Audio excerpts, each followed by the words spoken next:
Pedestrians are always urged to exercise caution on South Africa's roads. Now, the government calls for relevant road safety authorities to have a reliable database of the country's most dangerous roads to help curb deaths. On Thursday, Minister in the Presidency, Mondli Gungubela, said Cabinet raised a concern about the extent of road carnages. Meanwhile, the government is also expected to explore new laws to curb truck crashes and to move large cargo from road to rail. Let's unpack this with Accident Investigation Specialist Craig Proctor-Parker, who is joining us now on the line. Craig, a very good evening to you. Thank you so much for your time. A lack of reliable database of South Africa's dangerous roads is having a negative impact on what should be more safer roads to ensure that we reduce the number of accidents. Talk to us about this concern.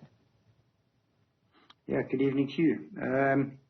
Yeah, it is a concern. We've had an ongoing issue in this country where our statistics, our data regarding all level of accidents, let alone the serious accidents that we've been having in the commercial industry, is sorely lacking and is essentially not available, and it's a huge problem. And looking at the challenges and really scrutinizing some of the roads in the country, what stands out for you as a huge concern when it comes to how the roads look and the number of warnings that should be put out and are not? Well, this comes back to the exact issue of collecting the data. We cannot make any good decisions and any proper planning if we don't have proper data. I mean, we ourselves put in the effort to try and collect this data, but it should be coming from, municipal level up to provincial level to national level to see where the serious accidents are happening, along with many, many other factors. The data is crucial. If it's not there, we cannot implement properly. It's a huge issue. In collecting the data, what have you discovered so far? Is there a certain trend that you're seeing in the little data that you already have? Yeah, there are trends. The main factor we look at the moment is just locations where the major crashes are occurring. It's easiest for us to look at that because we can pinpoint where the locations are occurring quite accurately with GPS locations. The problem that we have is that looking at the finer details of a crash, looking at the background, the level of investigation that's done in order to determine, is it a human factor, is it brake failure, is it environmental? Those are technical things in the background, but you can't even get to those if you don't have the precise locations, which is what we are building up and which is what we need. And why do you believe you're faced with such a situation? Because, of course, the data would be really helpful in curbing the serious accidents that we're seeing. It's not a difficult answer. The answer is very simple. The data is out there. Between essentially Sunroll acts on behalf of government for the major routes, and in essence they do have the majority of the data that's needed on the major routes. The problem is that it's not always the major routes, the N1, the N3, the N2. It's a lot of the sub-routes, a lot of the R routes, the N routes, the M routes, especially in the rural areas and especially to slightly remoter areas that is obviously often troublesome. And it's the appropriate collection of that data on the so to say the sub-roads which is the problem. And the overall impact, especially looking at sub-roads in rural areas, what are you finding to be a growing trend in that space? Well, I think it's indicative of exactly what's going on in the country.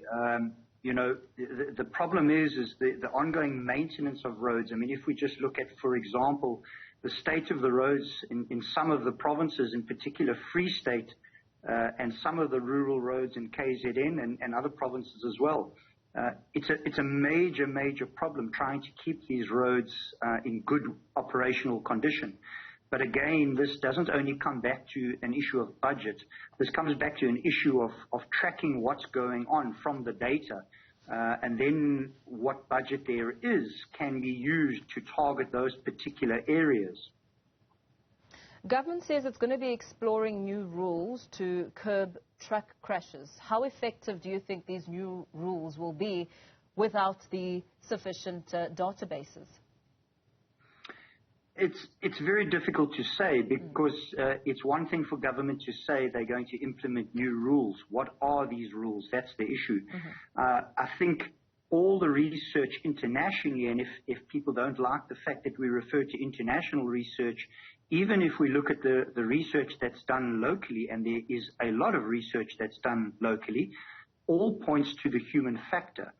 I say that on the basis that unless government is going to quite ferociously change the issue of driver training, driver standards, much like we have in other countries around the world, a much stricter system of driver training and driver standards and driver monitoring, we're going to continue with this problem because it comes back to the key issue of the human factor, which is the driver at the end of the day. Yeah. And what's lacking in terms of training, looking at what you know overseas and internationally, in comparison to what we're seeing with the training here in South Africa? Well, you know, we don't want to point a finger unnecessarily, but we do know that it is very easy. And I mean, you know, on other journalistic programs online, we've been able to see it. The ability to purchase even a driver's license in a very risky environment of the commercial drivers, commercial drivers can be done. This needs to be curtailed. We're not saying these things don't exist in other countries. They do. The problem is the level of it in this country. And over and above that, the actual driver training standards. I mean, you just need to simply get in your vehicle and go to any one of these areas that are regularly used for driver training. And you can sit quietly on the side and just look at the standard of the driver training. It's absolutely shocking. What about the rules around moving cargo from road to rail?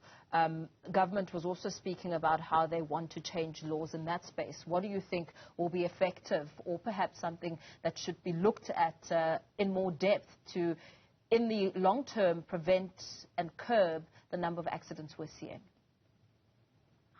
I think an important statement to make here is that, you know, we have very good universities. We have very good railroad engineers, planners, professors that deal with these kinds of things. These are the kinds of people that should be called into an Mbizo, a very specific meeting, and plans should be made around this. Simply saying that we need to go back to rail is not going to happen. We know there's an infrastructure problem. We know there's a technical problem with the trains, with many factors surrounding that. Yes, it's ideal. We would like to see the bulk back on rail. But that's not the realistic or short-term immediate fix. There needs to be a concerted joint effort amongst road and rail. Yeah, very well. Thank you so much. Thanks for weighing in on this discussion.